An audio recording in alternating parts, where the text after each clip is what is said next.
ओम शांति।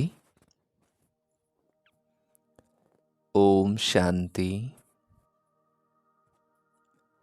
आज बाबा ने कहा, मीठे बच्चे, पढ़ाई कभी भी मिस नहीं करना।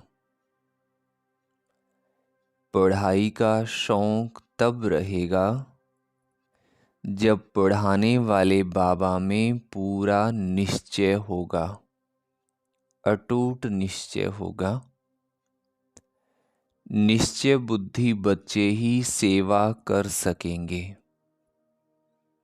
हमें मुरली रोज सुननी है, पढ़नी है, मिस करने का तो सवाल ही नहीं, क्योंकि बाबा ने 31 अगस्त की मुरली, 30 अगस्त की मुरली थी शायद, उसमें बाबा ने कहा 5-6 बार रोज मुरली पढ़ना जरूरी है।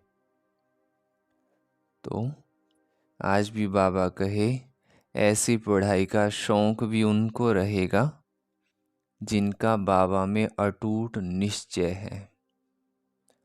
प्रश्न है आज की वाणी से, बाप दादा को बच्चों की कौन सी बात सुनकर बहुत खुशी होती है? उत्तर है, जब बच्चे सेवा समाचार का पत्र लिखते हैं, बाबा आज हमने फलाने को समझाया, उसको 2 पिता का परिचय दिया, ऐसे ऐसे सेवा की, तो बाबा उन पत्रों को पढ़कर बहुत खुश होते हैं। याद, प्यार व खुश खैराफत का पत्र लिखने से बाबा का पेट नहीं भरता। बाबा अपने मददगार बच्चों को देख खुश होते हैं, इसलिए सेवा करके समाचार लिखना है। अपना ही हालचाल बताया, ये तो कोई बात नहीं हुई, परंतु बाबा कहे दूसरों को क्या समझाया। बाबा को इन समाचार से खुशी होती है, और 2 पिता का परिचय हर एक को देना है। सर्वप्रथम तो खुद को ही 2 पिता का परिचय हो। मुझे भी वो पिता याद आए। गीत है आज की वाणी में, चलो चले माँ। ओम शांति। बच्चे जानते हैं, कांटों से फूलों की दुनिया में जाना है। सतयुगी दुनिया को दैवी फूल ही कहेंगे। कलयुग में मनुष्य है कांटे मिसल, एक दो को तंग करते दुख देते रहते हैं। तुम बच्चे अब खुश होते हो कि चलो अब हम अपने उस दैवी फूलों के सुखधाम में चलें। चलने का भी राज समझना है। चलेंगे तब जब अच्छी रीति पढ़ेंगे। पहले तो निश्चय चाहिए, पढ़ाने वाला कौन है। ये बातें कोई वेद शास्त्र आदि में लिखी हुई नहीं है। भल गीता में राजयोग लिखा हुआ है। राजाई के लिए पढ़ाई है तो जरूर राजाई सतयुग में देंगे। पहले तो पढ़ाने वाले का निश्चय चाहिए। ये कोई साधु संत मनुष्य तो है नहीं, ये तो है निराकार, सब आत्माओं का बाबा है, परम पिता परमात्मा। जिन्होंने कल्प पहले माफिक निश्चय होना होगा, उन्हों को ही होगा। तुम देखते हो, फूलों की दुनिया स्वर्ग में चलने के लिए हर एक का अपना अपना पुरुषार्थ है। पहले जब निश्चय हो तो झट पढ़ाई में लग पड़े। शास्त्रों में कृष्ण भगवानुवाच लिख दिया है, साथ साथ लिखा भी है रुद्र ज्ञान यज्ञ। अब ये तो ज्ञान की बातें हो गई। मनुष्यों ने फिर श्री कृष्ण को काठ की मुरली दे दी है। गायन भी है ना, तेरी मुरली में जादू है खुदाई। अब काठ की मुरली में तो खुदाई जादू हो न सके। वो तो मुख से मुरली बजा सकते हैं। श्री कृष्ण का बचपन ही दिखाते हैं, आपस में खेलते कूदते रहते हैं। ये बातें बड़ी समझने लायक हैं। ये तो बच्चे समझ गए हैं कि ये बरोबर राजयोग है, अर्थात राजाई प्राप्त करने की पढ़ाई कराने वाले के साथ योग। वो सन्मुख आकर पढ़ाते हैं। इसमें काठ के मुरली की कोई बात नहीं है। ये बातें ही निराली हैं। ये किसको भी पता नहीं है कि निराकार भगवान स्वयं आकर पढ़ाते हैं। श्री कृष्ण के लिए भी कहते हैं उनकी मुरली में खुदाई जादू है, तो खुदा और हो गया ना। श्री कृष्ण को खुदा नहीं कहेंगे, खुदा तो खुदा ही है। उनको ही जादूगर कहते हैं। जादूगर स्वयं आकर जादूगरी दिखाते हैं, साक्षात्कार कराते हैं। फिर भी ऊंचा पद प्राप्त कराने के लिए पढ़ाते हैं। मीरा ने भी वैकुंठ देखा और डांस किया, परंतु वो राजयोग नहीं सीखी। राजयोग की बात कोई भी शास्त्र में नहीं है। मीरा को पढ़ाने वाला तो कोई नहीं था। मीरा का नाम भी भक्तमाला में है। ये है ज्ञान माला। रात दिन का फर्क है। तुम समझ गए हो। हम जितना ज्ञान उठाएंगे उतना ऊंचा बनेंगे। बरोबर भक्तमाला भी है, उसमें भी नंबरवार हैं। उन्हों के नाम तो मशहूर हैं। ये ज्ञान कोई में भी नहीं है तो समझाना चाहिए। ये ज्ञान देने वाला वो अथॉरिटी बाबा है, जिसके लिए कहा जाता है ब्रह्मा मुख कमल से ब्राह्मण रच। उन्हों को सभी वेदों शास्त्रों का सार सुनाते हैं। शिव बाबा को तो शास्त्र दे न सकें, क्योंकि वो तो हैं ही निराकार। तो ब्रह्मा द्वारा समझाते हैं। ये युक्ति रची है, परंतु ये सब बातें समझाने वाला वो एक ही है। दिखलाते भी हैं, ब्रह्मा द्वारा सार बतलाते हैं, तो जरूर समझाने वाला कोई दूसरा है ना। अभी तुम प्रैक्टिकल में देखते हो, शिव बाबा जो ज्ञान सागर हैं, हमारा बाबा भी है, वो सन्मुख बैठे हैं, भारत में ही आते हैं और जरूर कोई के शरीर में आते हैं। ये ब्रह्मा का शरीर है, प्रजापिता ब्रह्मा होना भी जरूरी है। बरोबर प्रजापिता ब्रह्मा द्वारा ही बाबा आकर ब्राह्मण धर्म रचते हैं। धर्म कैसे रचा जाता है ये भी तुम जानते हो। तुम प्रैक्टिकल में ब्रह्मा की संतान हो। कहते हो हम ब्राह्मण ब्राह्मणियां हैं, बाबा से वर्षा ले रहे हैं। फॉलोअर्स तो कभी वर्षा ले न सके, बच्चे ही बाबा से वर्षा लेते हैं। तुम आकर बेहद के बच्चे बने हो। क्राइस्ट के फॉलोअर्स कहेंगे, बच्चे नहीं कहेंगे। बुद्ध के, गुरु नानक के फॉलोअर्स ही कहेंगे बच्चे नहीं, यहाँ तुम बच्चे हो। प्रजापिता वो भी बाबा ठहरा और शिव बाबा भी पिता हो गया। वो निराकार है और ये साकार अलग है। इस साकार द्वारा ही शिव बाबा ने बच्चों को रचा है। अब तुम्हारे में भी कोई को तो पक्का निश्चय है, कोई को नहीं है। लॉटरी है बहुत बड़ी। तुमको अपने शरीर निर्वाह अर्थ कर्म भी करना है और फिर ये ज्ञान भी सीखना है। उस पढ़ाई में तो बहुत मेहनत करनी पड़ती है। यहाँ भी बाबा कहते हैं, एक घड़ी आधी घड़ी पढ़ो जरूर। अच्छा, कोई कारण से रोज नहीं पढ़ सकते हो तो पहले 7 रोज पढ़कर फिर मुरली के आधार पर चल सकते हो।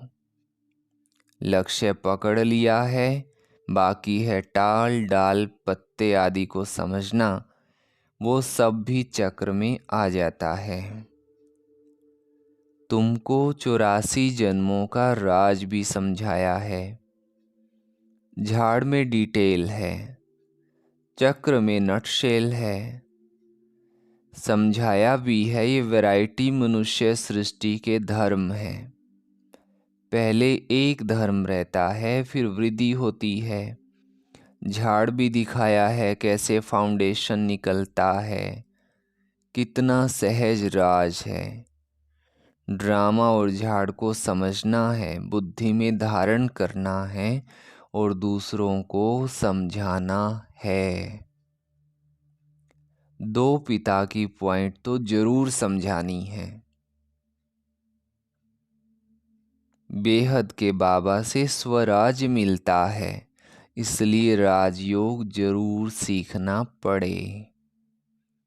परम पिता परमात्मा ही स्वर्ग की स्थापना करते हैं, जिसको कृष्णपुरी भी कहते हैं। कंसपुरी में तो कृष्णपुरी स्थापन हो न सके, इसलिए संगम रखा हुआ है। तुम बच्चों के लिए ये संगम युग है, बाकी और सब के लिए कलयुग है। तुम ही संगम से फिर सतयुग में जाने वाले हो, ये निश्चय चाहिए। अभी हम संगम पर है। संगम युग याद रहे तो सतयुग भी याद रहे और सतयुग स्थापन करने वाला बाबा भी याद रहे। परंतु क्या होता है परंतु में? बाबा कहे परंतु घड़ी घड़ी भूल जाते हैं। तुम समझते हो अभी हम संगम पर हैं। बेहद का बाबा आते ही हैं कल्प के संगम युगे। गीता में भूल कर दी है। गीता से ताल्लुक रखने वाले सिर्फ भागवत महाभारत आदि हैं। बाबा समझाते हैं, तुम सब सीताएं हो, मैं राम हूँ। तुम रावण राज्य रूपी लंका में पड़े हो, वो लंका नहीं। ऐसे नहीं वो कोई रावण राज्य था। सतयुग में लंका आदि होती नहीं है, उस तरफ बौद्ध धर्म है। अभी बौद्ध धर्म बहुत फैला हुआ है। अब ये तो बच्चों को समझाया गया है, भारत पहले बिल्कुल पवित्र था, सुख शांति थी, एक ही देवी देवता धर्म था। पहले पहले तो ये निश्चय पक्का रहना चाहिए कि कौन सा निश्चय आज बाबा पक्का रखने की बात करते हैं कि ये हमारा बेहद का बाबा है, उनसे वर्षा लेना है। पुरुषार्थ में कभी चूकना नहीं है। निश्चय बगैर पुरुषार्थ भी कैसे करेंगे?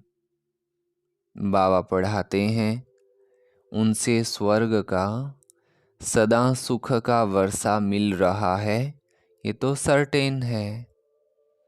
स्कूल में बगैर निश्चय अथवा बिना लक्ष्य थोड़े ही बैठेंगे। वहाँ तो सब्जेक्ट बहुत होती है, मार्जिन होती है। यहाँ तो एक ही सब्जेक्ट है। एक ही सब्जेक्ट में कितनी बड़ी राजधानी स्थापन हो जाती है। जो नहीं पढ़ते हैं तो पढ़े हुए के आगे भरी डोएंगे। प्रजा में भी जो अच्छी प्रजा होंगे उनके आगे कम दर्जे वाली प्रजा भरी ढोएगी। प्रजा भी नंबरवार तो है ना। कोई गरीब कोई साहूकार, एक ना मिले दूसरे से। कैसा ये ड्रामा है। सभी मनुष्यों के फीचर्स ड्रामा में नूंद हैं पार्ट बजाने के लिए। कितनी गहरी बातें हैं जो धारण कर यथार्थ रीति समझाना है। सब तो नहीं समझा सकते। कितनी अच्छी बातें समझाते हैं। निश्चय में ही विजय है। निश्चय होगा तब ही पढ़ेंगे। कोई तो संशय बुद्धि हो पढ़ाई को छोड़ देते हैं। अहो माया फट से तूफान लगाए संशय में डाल देती है। फिर क्या होता है? संशय बुद्धि विनश्यन्ति।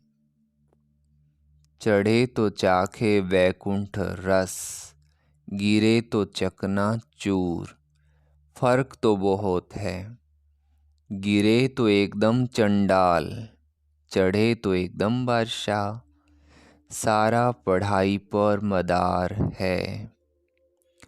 आगे कभी सुना कि निराकार शिक्षक कैसे पढ़ाते? आगे कभी सुना कि निराकार शिक्षक कैसे होता है?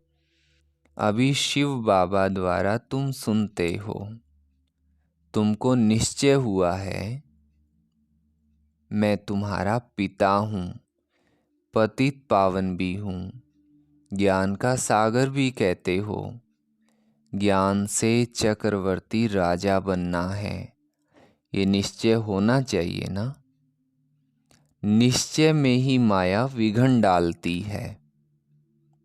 दुश्मन सामने खड़ा है। तुम जानते हो माया हमारी दुश्मन है। घड़ी घड़ी धोखा देती है।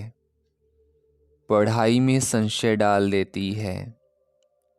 संशय में आकर बहुत बच्चे पढ़ाई को छोड़ देते हैं।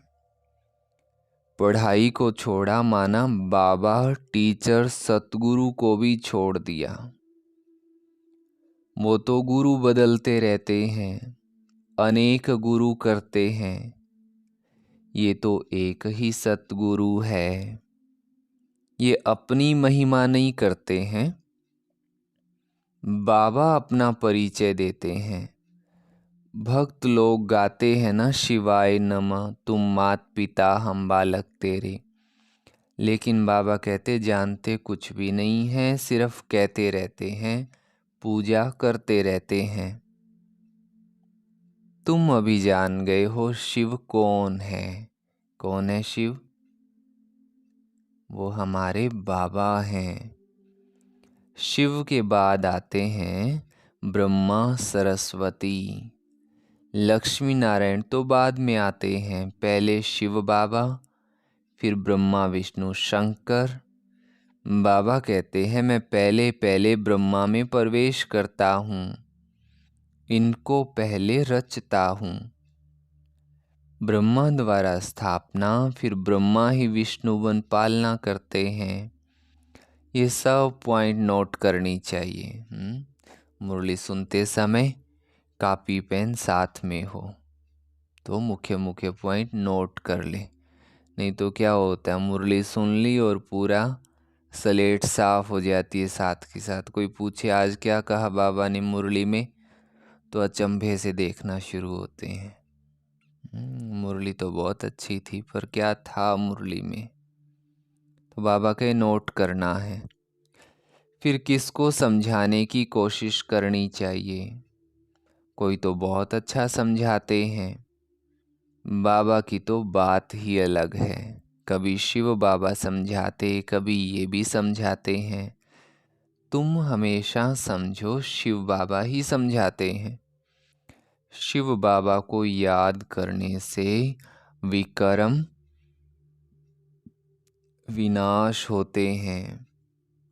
तुम समझो शिव बाबा इनके द्वारा नई नई पॉइंट सुनाते हैं, बड़ा युक्ति से समझाते हैं, तो बच्चों को समझना भी चाहिए। पहले तो निश्चय करना है।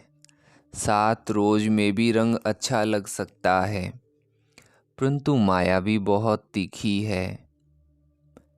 पहले पहले तो निश्चय बैठे कि बाबा परम पिता परमात्मा स्वर्ग का रचयिता है, तो जरूर उसने ही राजयोग सिखाया होगा। श्री कृष्ण सिखला ना सके, उनका आना ही सतयुग में होता है। स्वर्ग का रचयिता शिव बाबा है। अगर कोई कहे श्री कृष्ण के तन में आया, परंतु श्री कृष्ण तो उस रूप में आ ना सके, उनका आना ही सतयुग में होता है। बाबा किसी के गर्भ से तो जन्म नहीं लेता है, इनके तन में प्रवेश कर इनका ही परिचय देते हैं कि इनका नाम ब्रह्मा हमने क्यों रखा। यही शुरू से लेकर अंत तक पार्ट बजाते हैं। तुम्हारे भी बहुत अच्छे अच्छे नाम रखे थे, कितने बच्चों के नाम आए, कमाल है ना। फट से 200-250 के नाम आ गए। इतने नाम तो यहाँ के ब्राह्मण लोग भी दे ना सके। संदेशी फट से नाम ले आई। बेहद के बाबा ने नाम रखे, कमाल है। वंडरफुल बाबा है, वंडरफुल हमारा लक्ष्य है। तुम 100 राजाओं के राजा बनेंगे। लक्ष्मी नारायण का चित्र बड़ा क्लियर है।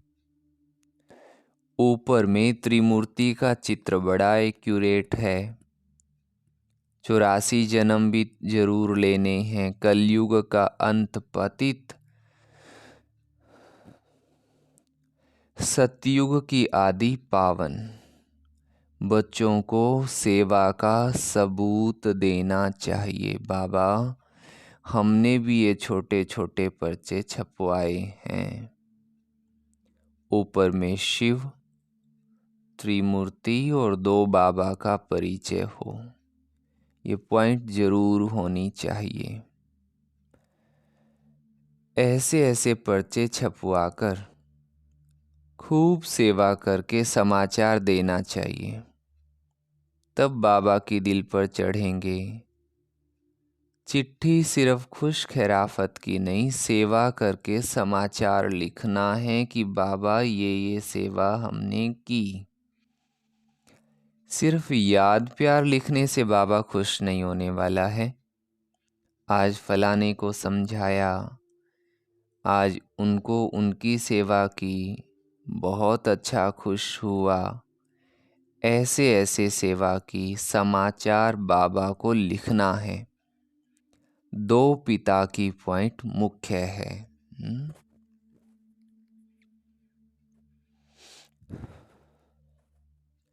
बेहद का बाबा है ही स्वर्ग का राज्य भाग्य देने वाला।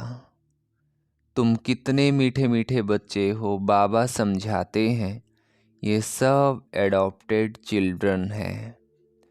इतने सब तो धर्म के बच्चे ही हो सकते हैं, वो धर्म के फॉलोअर्स होते हैं। यहाँ तुम बच्चे हो, बाबा भी ऐसे बच्चों को देख खुश होते हैं। ये सब हमारे बच्चे हैं, अभी अंत का पार्ट बजा रहे हैं। स्वर्ग की स्थापना में मदद करने के लिए मेरे साथी बने हैं। हम तो क्या ही बाबा के साथी हैं, परंतु बाबा ने हमारा भाग्य बनाने के लिए साथ में लिया है। ये है रुद्र शिव बाबा का राजस्व अश्वमेध ज्ञान यज्ञ। शिव बाबा स्वर्ग की स्थापना कैसे करते हैं? पहले ब्रह्मा और ब्राह्मणों द्वारा रुद्र ज्ञान यज्ञ रचते हैं, जिससे स्वर्ग की स्थापना होती है। तो जरूर ब्राह्मणों को ही यज्ञ संभालना है। अच्छा, मीठे मीठे सिकी लधे बच्चों प्रति माता पिता बाप दादा का याद प्यार और गुड मॉर्निंग। रूहानी बाप की रूहानी बच्चों को नमस्ते। हम बोलो सभी, हम रूहानी बच्चों की रूहानी माता पिता बाप दादा को याद प्यार, गुड मॉर्निंग और नमस्ते। धारणा के लिए मुख्य सार है। पहला पॉइंट,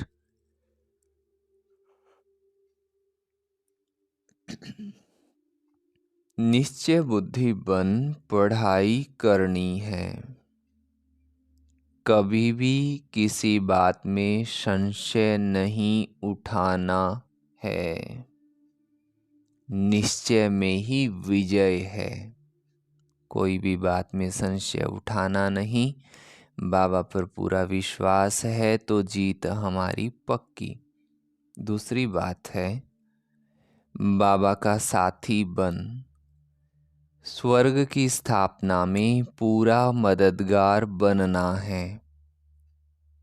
बाबा का साथी बन स्वर्ग की स्थापना में पूरा मददगार बनना है। यज्ञ की संभाल करने वाला पक्का ब्राह्मण बनना है।